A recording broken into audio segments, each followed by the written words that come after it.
रजा की मामा कहती है ऐसा भी मेरे बेटे ने क्या कर दिया था जो उसने उसके मुंह पर थप्पड़ मार दिया। अमजद कहता है तुम अपनी औलाद की कभी गलती ना निकालना, वो लोग नाराज होकर गए हैं, हम उनकी नाराजगी अफोर्ड नहीं कर सकते। शान से कहती है जो होना था हो गया, आप लोग तो आपस में लड़ाई मत करें। तभी हमदान आकर बताता है कि मेरी रजा से बात हुई है, रजा का इतना कोई कसूर नहीं है। अमजद कहता है हमें किसी भी तौर पर लशारी को मनाना होगा। हमदान कहता है हाँ ये तो अब करना ही पड़ेगा। हमदान कहता है ठीक है अब मैं चलता हूँ। शान से कहती है मैं आपको सी ऑफ करके आती हूँ। हमदान कहता है नहीं तुम बैठ जाओ। शान से की मम कहती है नहीं बेटा इसे जाने दो।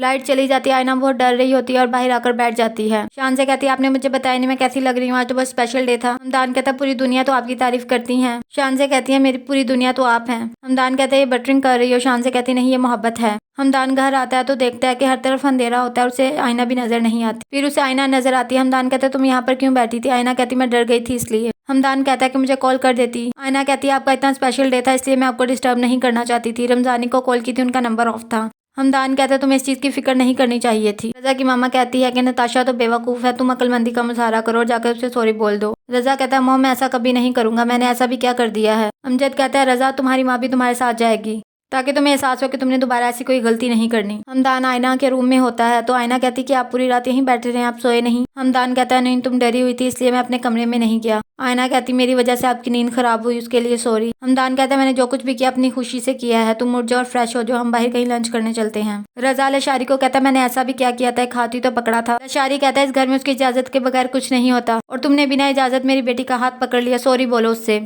वो अपनी बेटी को बुलाता है और कहता है कि रजा की फैमिली तुमसे सॉरी बोलना चाहती है। नताशा कहती है तो इन्हें एहसास है अपनी गलती का। रजा सॉरी बोलता है। नताशा कहती है मजा नहीं आया, हाथ जोड़ो आंखें नीचे करो और चेहरे पे शर्मिंदगी लाओ। रजा उससे माफी मांगता है तो नताशा कहती है आज के बाद अपनी औकात याद रखना। हमदान और आयना खाना वगैरह खा लेते हैं और फिर शॉपिंग पे चलते हैं। आयना का मोबाइल खराब होता है तो हमदान उसके लिए न्यू मोबाइल लेता है। उस्मान और आयमा मरी आते हैं। आयमा कहती है मेरे सर में दर्द है, मुझे चाय पीनी है। उस्मान कहता है ठीक है तुम रेस्ट करो, मैं लेकर आता हूँ। रजा की मामा अमजद को कहती है कि रजा ये सब कुछ ज्यादा अरसा बर्दाश्त नहीं करेगा। अमजद कहता है ये बात तो मैं अभी जानता हूँ, इस चीज का भी मैंने बंदोबस्त कर लिया, बस अपने बेटे पे प्रेशर डालो कि अब वो कोई गलती ना करे। आयमा थकावट की वजह से सो जाती है, उसकी आंख खुलती है। उस्मान ने उसके लिए एक लेटर लिखा होता है, उसमें लिखा होता है कि ज्यादा शोर शराबा करने की जरूरत नहीं है, तुम्हें तुम्हारा खाना पीना इस कमरे में मिल जाएगा और तुम इसी कमरे में रहोगी और मेरी नजर तुम पे ही है। आयमा कहती इतना महंगा मोबाइल लेने की क्या जरूरत थी, सस्ता सा सादा सा ले देते। आयना कहती है मुझे तो ये चलाना भी नहीं आता। हमदान कहता है मैं सिखा दूंगा। इससे पहले कॉल किसको करोगी? अपने घर वालों को। आयना कहती है घर में कॉल कर नहीं सकती किसी को भी। हमदान कहता है इस मोबाइल में सबसे पहली पिक्चर हमारी बनेगी।